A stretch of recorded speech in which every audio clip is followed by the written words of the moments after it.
Today I'm going to talk to you about quilting yarns, particularly how to choose a quilting yarn. By the end of this video, you'll be able to choose an yarn for quilting with confidence. So a little bit about me. I'm Linda Johnson. I've been quilting for 22 years and I want to help you on your quilting journey. So my first advice to everybody who's just starting out with quilting, please start with what you already have. If you have a household yarn like this Black & Decker, it's a perfect place to start. There is no need to go out and buy a fancy dancy yarn like my Oliso here. Just start with what you have. If you want to move up to an yarn that's more geared towards quilting, my best tips on what to look for in that yarn. There are tons of yarns on the market and I know it can get overwhelming. Your quilting yarn should be heavy. You do not want your quilting yarn to be lightweight. And you may be thinking that's counterintuitive. The reason for that is the weight of the yarn will help press down your seams without you having to add weight when you're pressing down on your arm. So the heavier the better. This is my Oliso. I do not know the model. I apologize. It is an iTouch yarn. It weighs 3.7 pounds, so almost 4 pounds. The weight of this yarn on its own is enough to press down my seams pretty well without adding extra pressure. I have used a lot of yarns over the years, and my personal opinion is your quilting yarn should be at least 1600 watts. The hotter, the better. It's kind of hard to find yarns within that range, but 1600 watts is kind of the magic point. I actually prefer 1800 watts, which is what my Oliso yarn is here. Auto off, I think, is pretty important. I have heard through online forums and Facebook groups of people who forgot that their yarn was plugged in, left it for hours, sometimes days, and burned down their house because they totally forgot. So auto off, I think, is pretty critical. The auto off for the Oliso is 30 minutes.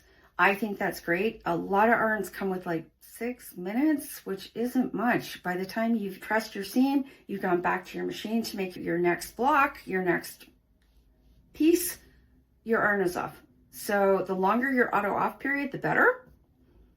Cord length. Again, I'm pretty picky about this. Is like 6 or 8 feet. It's currently plugged into the wall, so I can't pull it up entirely. A lot of yarns come with really short cords, which could make it interesting depending on your yarning surface. So a long cord I think is great. And my top tip, and this is really going to sound counterintuitive, if you're using steam with your blocks, particularly your triangle blocks, so anything that has fabric cut on the bias, you can and likely will skew your block because you're using steam. So my first advice is don't use steam. But if you want to use steam with other blocks like squares, that's perfectly fine. But do not put water in your yarn, which I know you're going to think I'm crazy. They can and do rust through. My first Oliso rusted after 4 years, because I was putting water in it all the time. This was before I knew that I shouldn't really be using steam a lot. Now I'm going to talk a little bit about some of the yarns I have here and why I like them. The Oliso, yes, is expensive, but it's very hot. It has a really long cord and it does everything I need it to do. And that 30-minute auto off, I think, is fabulous. I also have this Black & Decker, which is a standard Black & Decker. I think it's about 1400 watts. And it's dusty, as I just found out. So I went from that to a Rowenta. This is the Rowenta Eco Intelligence, which is very pretty. It has this very pretty pattern engraved on the sides of it. If you are looking at a Rowenta yarn, my best piece of advice for you is make sure it says Made in Germany on the side. The German Rowenta yarns are far superior. It's just a fact. I've heard more people having problems with the Rowenta yarns that are made in China. So stick with a made in Germany yarn, and I just noticed that that yarn is 1700 watts, which is above the 1600 watts that I really like. The last yarn I'm going to share is a little bit different. This is actually the Oliso M3 project yarn. I got this towards the end of last year, and as you can see, it's pretty small. There's the base. This puts off a heck of a lot of steam if you want to put water in it. My favorite part about this yarn is this right here, which is a light. So when you go to yarn, the light lights up.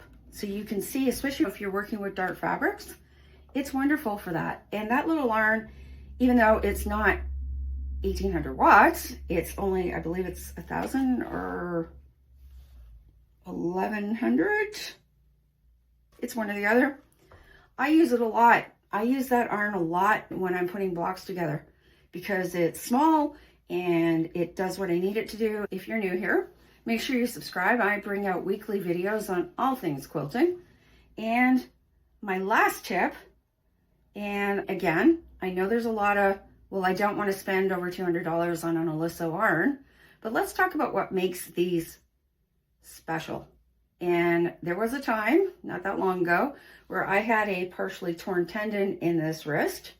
Lifting an yarn was awful. It was really hard for me to do. I actually had to give up quilting for a while because I couldn't cut it either. But what makes this special, well, there you go, is the feet lift. I'm going to put it back down and it lifts, so it's no longer sitting on the mat. When I lift it, it goes down so you can now yarn. So I'm technically not lifting this. I'm just touching it and it will go down and you can yarn easily and move on. So the touch auto lift in the Oliso full-size yarns is well worth the money. So I hope you feel confident in making a choice, at least going out and researching how to choose an yarn for quilting. I'm sure you'll make a great choice. As always, I will say, please read product reviews, especially if you start seeing reviews that say the same thing. Take that as a sign, do not go there. I did that once with the sewing machine. You don't want to make that mistake. So that's it. Make sure you subscribe. See you soon. Bye.